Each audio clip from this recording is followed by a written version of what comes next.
Amém, igreja, graça e paz a todos. Que bom que você está aqui nessa noite. Deus certamente vai te abençoar. Deus quer abençoar cada um que o busca. E nós que estamos aqui na sua presença, certamente seremos abençoados nessa noite. Que Deus fale a cada um de nós, fale ao nosso coração. E eu quero orar pelos dízimos e ofertas, quero orar também pela irmã Cida Santana, estará passando por uma cirurgia, procedimento cirúrgico, que Deus possa abençoá-la grandemente. Além da irmã Cida Santana, mais alguém tem pedido de oração? Levante a sua mão. Amém. Isso, a gente vai estar lembrando de vocês também. Deus conhece o seu coração, Deus conhece aí o seu pedido, Deus sabe o que você está mais precisando e Deus há de responder. Vamos orar? Ó Deus querido e amado, estamos na sua presença, ó Deus. E queremos pedir, ó Pai, em especial pela irmã Cida Santana. Ela estará passando por essa cirurgia, ó Deus. Que o Senhor possa acompanhar os médicos que estarão ali acompanhando essa cirurgia e fazendo. Bem como também os enfermeiros, ó Deus. Que tudo possa correr bem. E que ela possa sair dali sarada, curada pelo Senhor, ó Deus. Abençoe, Pai, a irmã Cida Santana. Abençoe, Deus, os pedidos dos irmãos nessa noite também. Muitos levantaram as mãos. O Senhor sabe o que vai no coração de cada um. Talvez uma enfermidade, talvez uma necessidade, talvez uma solução de alguma situação que está trazendo tristeza. Que o Senhor possa abençoar, Pai, trazendo cura e solução aos teus filhos, ó Deus, nessa noite. Abençoe, Pai, abençoe esses teus servos com a sua graça e com a sua misericórdia. No nome de Jesus, ó Deus. Amém. Amém. Agradeço à igreja a oportunidade, ao pastor Luciano. O pastor Luciano está lá em Birigui hoje, trazendo a palavra. Deus certamente vai usar ele de forma poderosa ali na segunda igreja batista em Birigui. Obrigado à igreja, obrigado ao pastor por essa oportunidade de trazer a palavra nessa noite. Gostaria que você abrisse a tua palavra aí, a Bíblia, a palavra de Deus em Mateus capítulo 20. E também vou ler Efésios capítulo 2, 8 e 9. Efésios 2, 8 e 9 em primeiro lugar. E depois vou ler um texto, uma parábola dos trabalhadores na vinha. Está em Mateus capítulo 20, de 1 a 16. Diz assim a palavra de Deus: pois vocês são salvos pela graça, por meio da fé, e isso não vem de vocês, ou não vem de vós, é dom de Deus, não por obras, para que ninguém se glorie. O texto de Mateus capítulo 20, a parábola dos trabalhadores na vinha, diz assim para nós: porque o reino dos céus é semelhante a um dono de casa que saiu de madrugada para assalariar trabalhadores para a sua vinha. E tendo ajustado com os trabalhadores a 1 denário por dia, mandou-os para a vinha. Saindo pela 3ª hora, viu na praça outros que estavam desocupados e disse-lhes: ide vós também para a vinha, e vos darei o que for justo. E eles foram. Tendo saído outra vez perto da hora 6ª, da 9ª, procedeu da mesma forma. E saindo por volta da hora 1/10, encontrou outros que estavam desocupados e perguntou-lhes: por que estivestes aqui desocupados o dia todo? Respondeu-lhe: porque ninguém nos contratou. Então lhes disse ele: ide também vós para a vinha. Ao cair da tarde, disse o senhor da vinha ao seu administrador: chama os trabalhadores e paga-lhes o salário, começando pelos últimos, indo até os primeiros. Vindos da hora 1/10, recebeu cada um deles 1 denário. Ao chegar nos primeiros, pensaram que receberiam mais, porém também esses receberam 1 denário cada um. Mas tendo recebido, murmuravam contra o dono da casa, dizendo: esses últimos trabalham apenas 1 hora, contudo os igualasse a nós, que suportamos a fadiga e o calor do dia. Mas o proprietário, respondendo, disse a um deles: amigo, não te faço injustiça, não combinaste comigo 1 denário? Toma o que é teu e vai-te, pois quero dar a esse último tanto quanto a ti. Porventura, não me é lícito fazer o que quero do que é meu? Ou são maus os teus olhos, porque eu sou bom? Assim os últimos serão primeiros, e os primeiros serão os últimos, porque muitos são chamados, mas poucos escolhidos. Vamos orar, meus amados? Vamos orar a Deus. Senhor, mais uma vez eu entro em sua presença santa e divina. Que o Senhor Deus esteja abençoando, Pai, trazendo direção a essa palavra. Que o seu Santo Espírito, ó Deus, que conduz a tua mensagem, possa me direcionar nessa noite, possa me conduzir, para que eu apresente apenas a sua palavra. Ó Deus, fale aos nossos corações, abençoe a sua igreja, abençoe aqueles que estão nos assistindo, ó Deus, também em casa. Ó Deus, que a sua graça realmente seja manifestada nessa noite, no nome de Jesus. Amém. A salvação é pela graça, e somente pela graça de Deus. Graça, eu quero definir para vocês o que é graça, meus amados, meus queridos irmãos. Graça é favor imerecido. Isso é, algo que a gente não merecia. Favor imerecido. Mas Deus, com seu grande amor, e com essa palavra pequena, mas cheia de significados, a graça, quer nos abençoar com a salvação. O texto lido de Efésios diz assim: pois vocês são salvos pela graça, por meio da fé. Isso não vem de vocês, é dom de Deus, não por obras, para que ninguém se glorie. Está bem claro como que Deus atua nessa questão de salvação. Está bem claro para nós como que Deus vai atuar em cada vida, em cada pessoa, nessa questão de abençoar com a salvação, por meio da fé. A fé em Jesus, a crença em Jesus, vai nos abençoar com a salvação. É dom de Deus, então se é dom de Deus, vem dele. Vem dele a salvação. Não é de nós. Não é de nós. E daqui a pouco eu quero reforçar ainda muito mais essa ideia nos pontos que virão aí do sermão. Para que ninguém se glorie. Porque senão o homem já se gloria por poucas coisas. O homem já se gloria por poucas coisas. Imagine se ele conseguisse a salvação por ele mesmo. Eu consegui a salvação por mim mesmo. Não, não é. Não é assim. É pela graça de Deus, pelo favor imerecido de Deus que nos alcançou. Nós daqui a pouco estaremos comemorando o Natal, muito bem lembrado. E Natal é para ser comemorado mesmo. Ô igreja do Senhor, todo mundo sabe que Jesus não nasceu em dezembro, todo mundo sabe.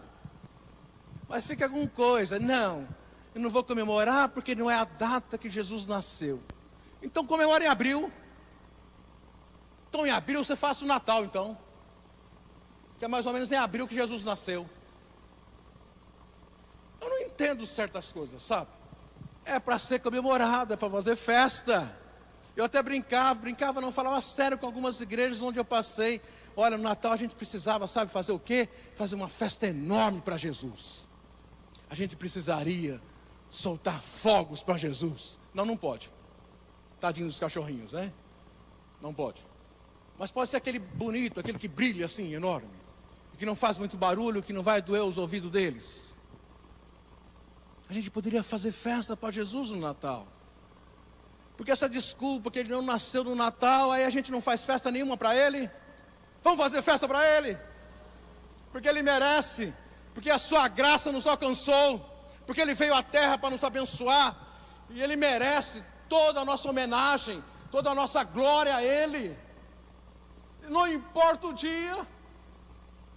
Não importa o dia. Porque a graça de Jesus nos alcançou a mim, pecador, e a você também.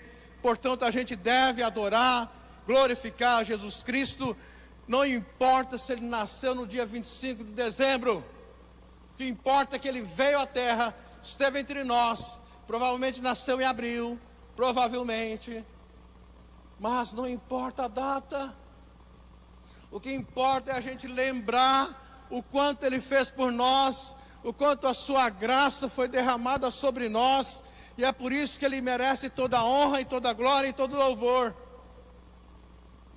A graça, o favor imerecido, a amabilidade de Deus, o amor de Deus por nós, o favor de Deus, tudo isso é graça. O dar como favor, Deus deu como favor, toma, eu quero te abençoar com a salvação, é só querer. O perdoar, Deus perdoa, isso é graça, favor imerecido. A gente está fazendo as coisas erradas contra Ele, a gente fez coisas erradas contra Ele, a gente se desviou do alvo, a gente faz coisas absurdas como seres humanos, e Deus está ainda perdoando, e Deus está ainda amando o ser humano, e Deus está ainda tendo misericórdia. E a palavra de Deus diz claramente que as misericórdias do Senhor são a causa de nós não sermos consumidos. Então a graça de Deus está sempre sobre nós, e a salvação então é pela graça de Deus. Entenda isso, e Deus certamente vai te abençoar ricamente nessa noite. A maior recompensa é a graça de Deus. O primeiro ponto que quero deixar para você claro aí, que a recompensa maior é a graça de Deus sobre nós. Nós olhamos para o texto de Efésios, nós olhamos para essa parábola, e a gente percebe o quanto Deus recompensa as pessoas, o quanto Ele tem um carinho enorme pelo ser humano, porque essa parábola está relacionando com Deus, o que Deus quer fazer, o que Deus vai fazer.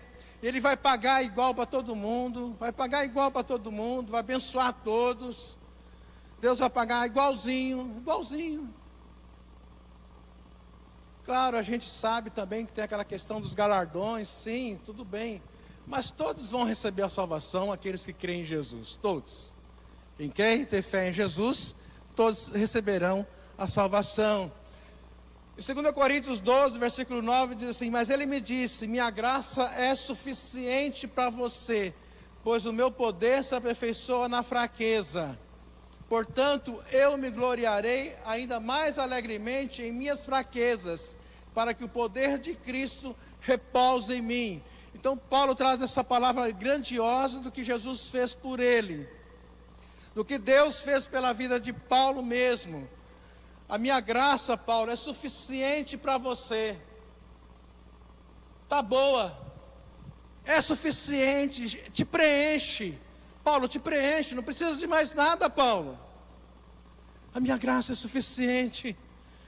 E porque o meu poder vai se aperfeiçoar na sua fraqueza. Eu sei que você é errado, eu sei que você tem hora que deixa sobressair a carne, Paulo, mas meu amor vai se aperfeiçoar nisso, porque eu te amo mesmo assim. Eu te amo mesmo assim. O meu poder se aperfeiçoa na fraqueza. Meu poder será manifestado justamente, Paulo, naquilo que você não consegue alcançar e melhorar e fazer. É aí que o meu poder será manifestado em sua vida, Paulo. Então fique firme, então confie em mim. E aí que Paulo fala assim, gloriar aqui, quando ele usa essa palavra gloriar, não é que ele está aceitando as coisas fracas dele, mas ele fala no sentido do Deus derramar muito mais misericórdia e perdão sobre isso. Então eu vou gloriar na fraqueza, para que Deus possa repousar e me abençoar e me ajudar. 2 Coríntios 12, versículo 9. Então leia esse texto e você vai perceber o quanto a graça de Deus é suficiente sobre as nossas vidas. A graça de Deus foi suficiente. Não precisa fazer mais nada. O Evangelho é justamente a graça de Deus sobre nós. A minha graça é suficiente para você, pois o meu poder se aperfeiçoa na fraqueza. Está bom, Paulo, é só você confiar nisso que eu já fiz por você. Porque a graça levou Jesus à cruz. Porque a graça fez com que Jesus ressuscitasse dentre os mortos. Porque a graça nos perdoou. Porque a graça nos traz salvação. E basta isso? Não basta? Basta. A maior alegria nossa como servos de Deus é saber que um dia nós vamos estar com Deus para sempre. E que nada vai impedir isso, porque Jesus Cristo, com o seu grande amor derramado na cruz do Calvário, com essa graça, com esse favor imerecido derramado sobre nós, então a gente tem essa convicção e essa certeza de que estaremos com Deus. Isso basta.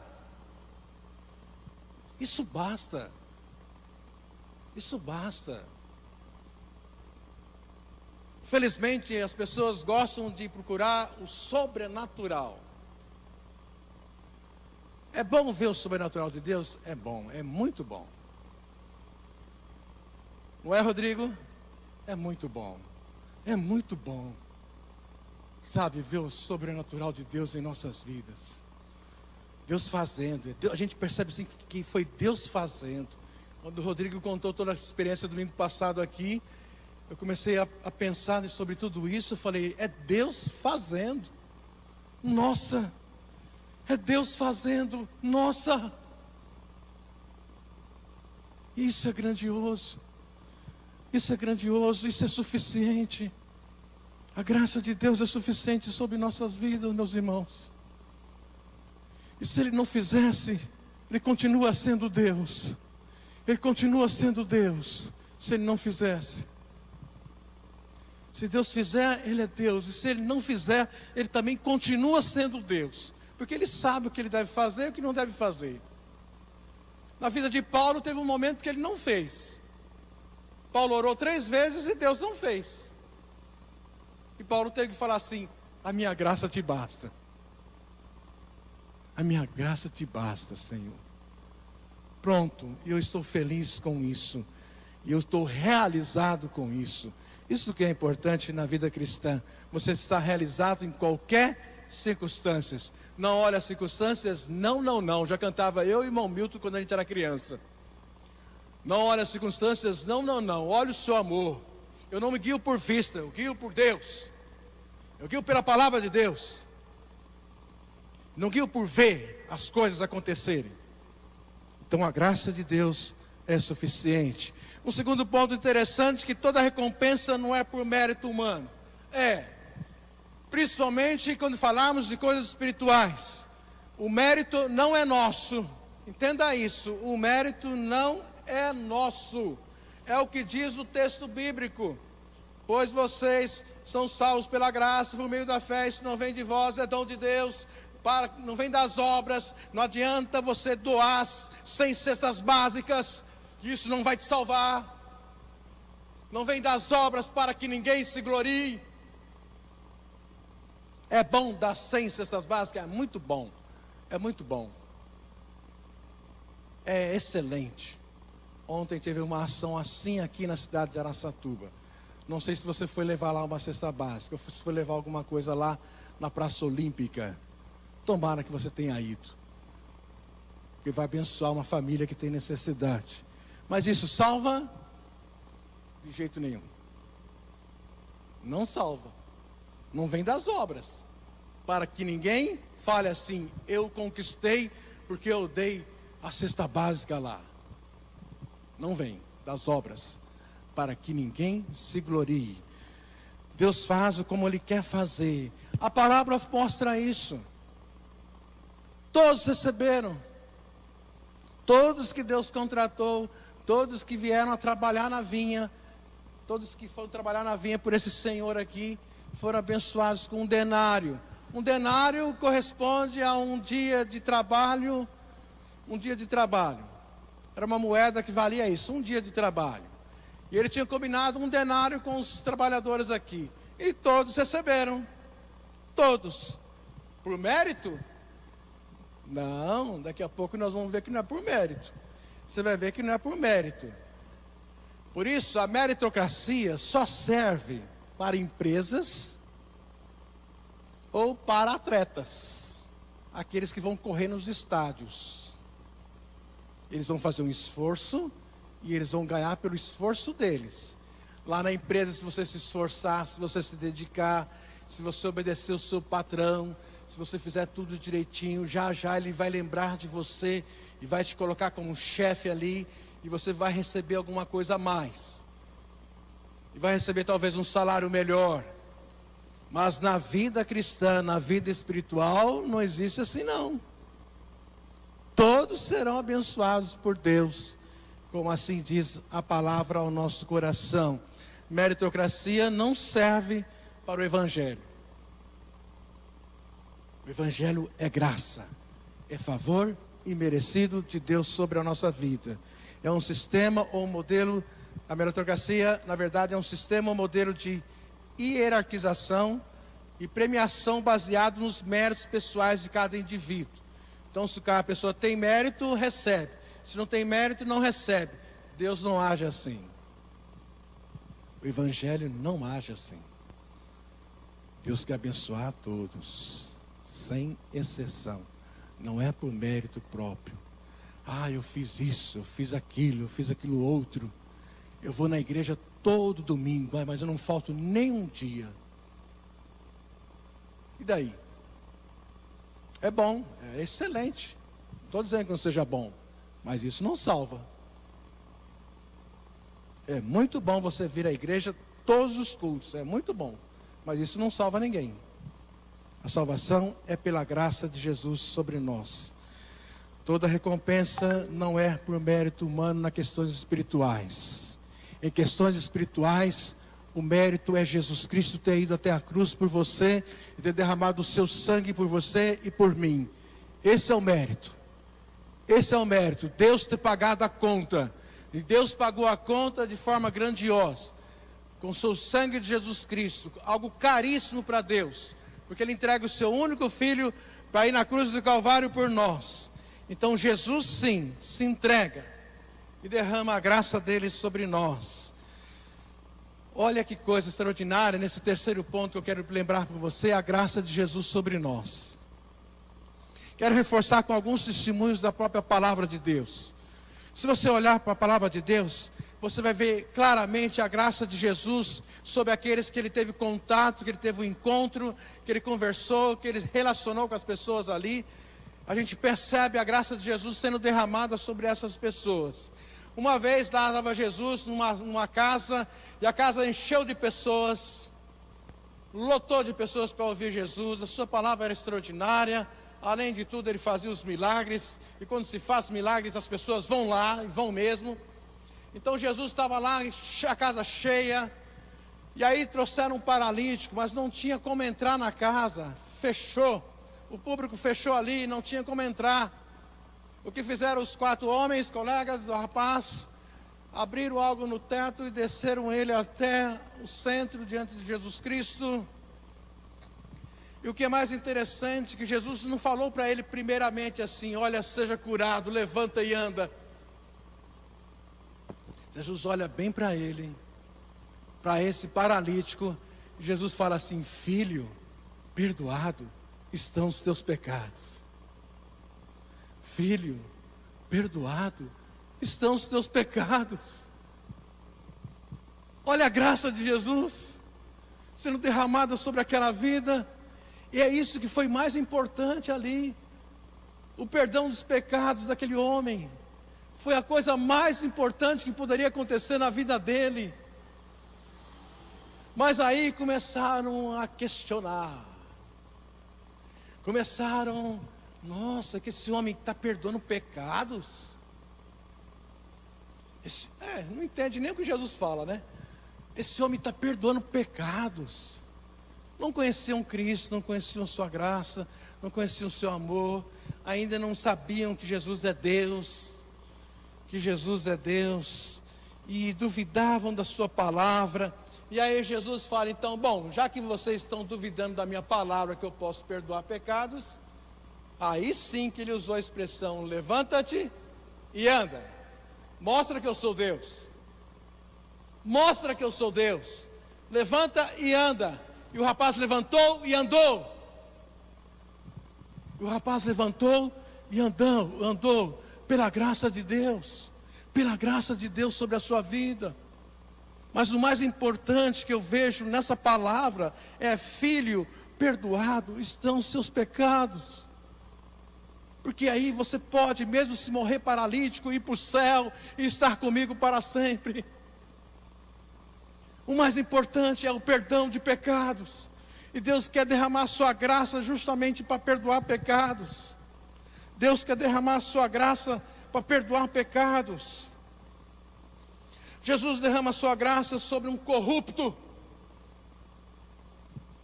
Um corrupto. Alguém que certamente muitas pessoas o chamavam de ladrão. É um ladrão. Zaqueu. Lembra de Zaqueu? Porque só podia ser corrupto. Quando a pessoa fala assim: se eu defraudei alguém, eu vou devolver 4 vezes mais, porque tem alguma coisa errada. Basta calcular. Na lógica, a gente vai perceber que ele tinha coisa errada. Que ele devia sim. Que ele era um corrupto sim, porque era cobrador de impostos. E os cobradores de impostos naquela época também faziam os seus cálculos, as suas negociações. O cobrador de impostos ia lá cobrar de alguém e com certeza colocava alguma coisinha a mais. E por isso Zaqueu era muito rico. Zaqueu era muito rico. Mas quando ele tem o propósito do coração de se encontrar com Jesus, e ele até se humilha, sendo rico, ele até sobe em uma árvore. Olha que coisa extraordinária. Ele se humilha, Zaqueu. E Zaqueu vai e sobe em uma árvore para ver Jesus. E quando Jesus chega ali, Jesus já queria sim mostrar o quanto a graça dele é para todos, para um corrupto. E aí Jesus chega lá e começa a conversar com ele: olha, pode descer, eu vou estar na sua casa hoje. O senhor vai na minha casa? Eu vou lá. Para muitos hoje seria um escândalo, né? Seria um escândalo. Naquela época também já era um escândalo. Vai na casa de pecadores, né? Já falavam que Jesus ia na casa de pecadores. Esse moço aí fica andando com pecadores, sentando com eles. E Jesus vai lá, na casa dele. Mas aí a expressão mais bonita que a gente vê em toda aquela conversa de Jesus com Zaqueu, qual que é? Hoje veio salvação a essa casa. Quando ele percebe que Zaqueu se arrependeu dos seus pecados, e que Zaqueu entregou sua vida a Jesus, e que Zaqueu fala assim: olha, eu vou devolver tudo que eu fiz de errado, os meus roubos eu vou devolver. Jesus fala assim: hoje veio salvação a esta casa. É graça. A graça de Deus alcançando uma pessoa que talvez não teria jeito, se não dependesse de Jesus e se não queresse Jesus na sua vida. É a graça de Deus. Lá em Marília nós visitamos a penitenciária. Trabalhei lá um tempo em Marília numa congregação, lá do Jardim Santo Antonieta, da segunda igreja batista em Marília. A primeira igreja batista de Marília trabalhava na penitenciária. E um dia o pastor Domingos falou assim: pastor Neemias, você pode ir lá na penitenciária? Eu falei: eu vou. Você pode ir lá pregar? Eu falei: eu vou, mesmo com medo eu vou. Porque a gente vai entrando lá e eles vão fechando os portões, vai trancando os cadeados. E lá dentro você fica com 100 presos dentro de uma sala de aula. 100 presos.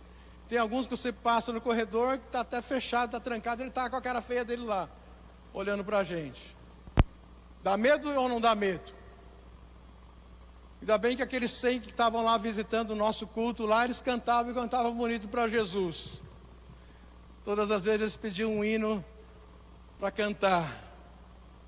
E eles cantavam forte, muito forte, que toda a cadeia ouvia eles cantando. E eu vi dali sair pessoas que foram para a igreja depois que saíram e se tornou até pastor. Oh, glória! É graça. É graça. É misericórdia de Deus.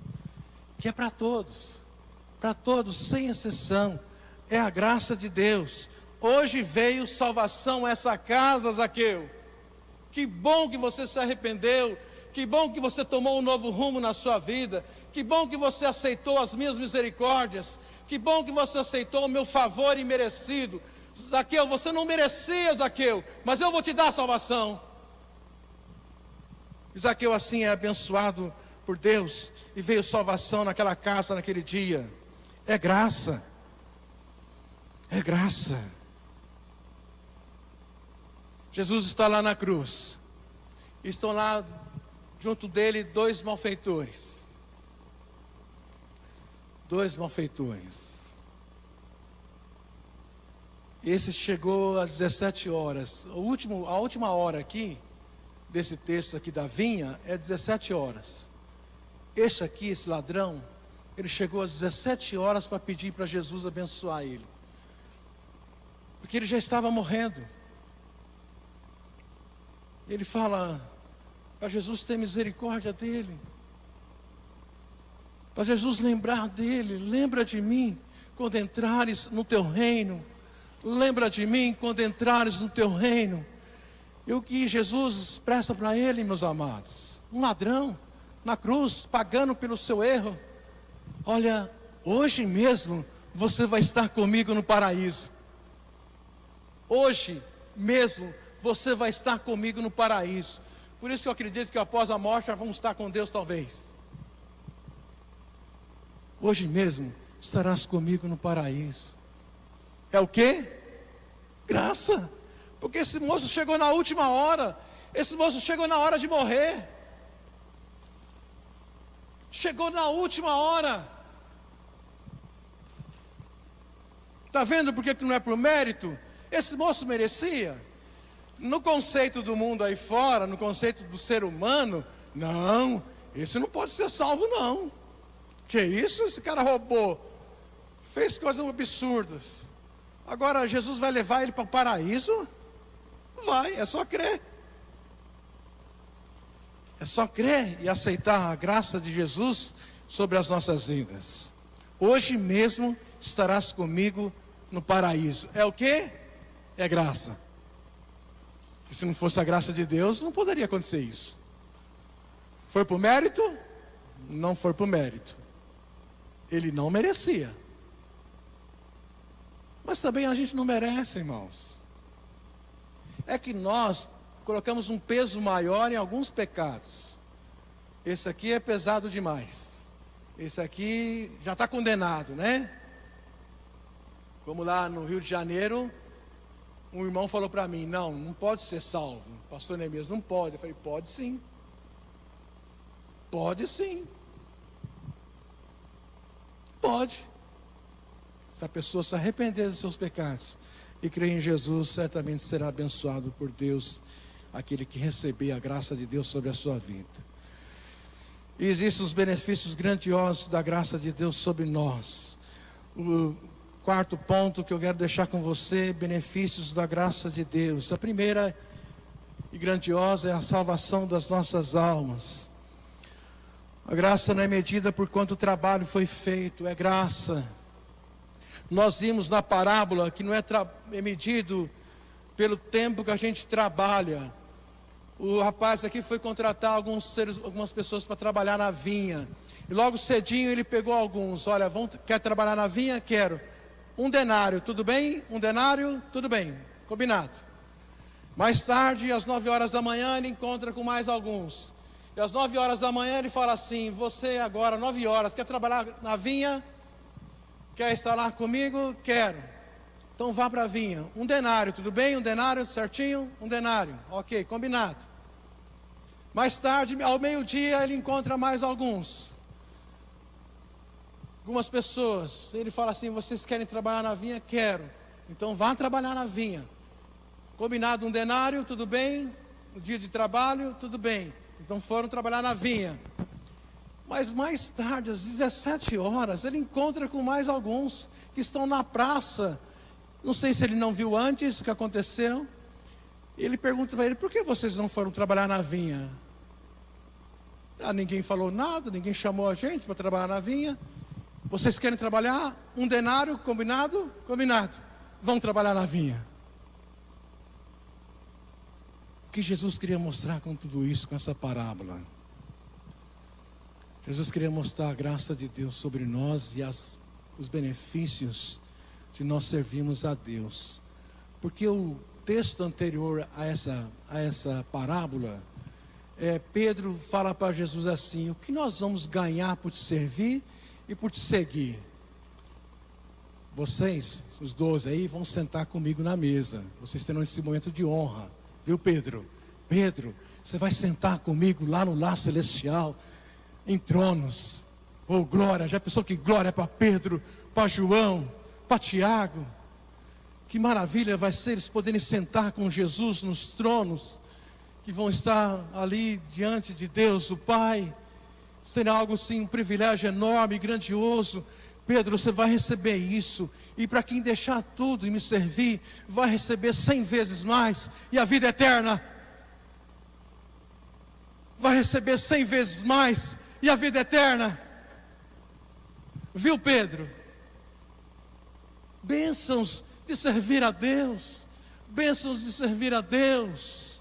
A pessoa chega a Jesus Cristo, chega arrebentada, chega porque talvez estava com vícios, estava com algumas coisas erradas na vida, não pagava as suas contas, não trabalhava, e aí Jesus começa a abençoar, porque a pessoa começa a andar direito, e aí a pessoa não vai gastar com outras coisas se não tem valor na vida, e ele começa a gastar com roupa, começa já a andar um pouquinho melhor,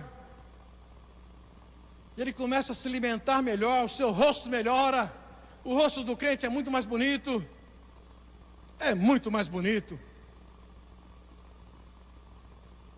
porque eu já vi pessoas com o seu rosto muito feio, mas sabe por quê? Por causa do mundo. Sua cara feia, sua cara de tristeza. Pois eu já chego na escola fazendo farra, sabe? Eu já chego na escola com alegria. Bom dia! E aí, tudo bem? Vocês estão animados? Porque eu estou. Mesmo sabendo que vai vir bomba lá. Eu estou animado. Você está animado? Porque o crente tem que olhar dessa maneira, com alegria no coração. E Deus quer nos abençoar dessa maneira. Não é por medida, por quanto o trabalho foi feito. Lembra do jovem rico? Você lembra do jovem rico?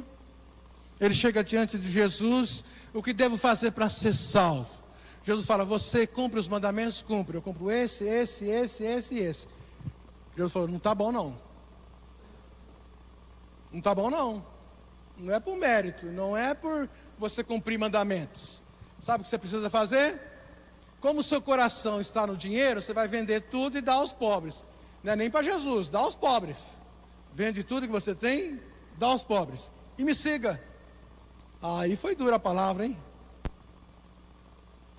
E o rapaz que está com o coração no dinheiro, você sabe que nunca vai deixar isso mesmo, né? Quem está com o coração no dinheiro, é difícil seguir Jesus. Não é impossível não, mas é difícil. É muito difícil seguir Jesus quando o coração de uma pessoa está no seu dinheiro. Infelizmente esse moço saiu triste e foi-se embora, não quis a graça de Jesus sobre a sua vida. O importante, queridos, quer receber as bênçãos celestiais, o receba e creia pela fé em Jesus Cristo. A graça de Deus é maravilhosa. Quero concluir essa palavra, que a graça de Deus é maravilhosa. Romanos 5, versículo 20 diz assim para nós: veio porém a lei para que a ofensa abundasse, mas onde o pecado abundou, superabundou a graça. Romanos 5, versículo 20.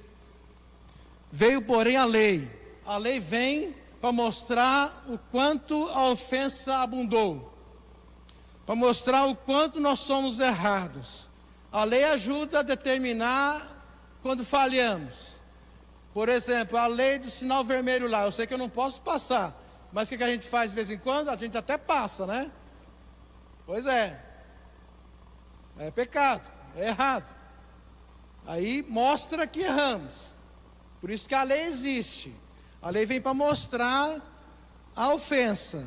Estamos ofendendo alguém, e é até perigoso passar no sinal vermelho. Mas onde o pecado abundou, onde houve erros, onde houve falhas, veio muita graça de Deus. Superabundou a graça de Deus. Onde nós falhamos, onde nós erramos, veio a graça de Deus sobre nós grandiosa. E foi derramada sobre nossas vidas. Isso é bênção. Isso é a graça de Deus sobre nós.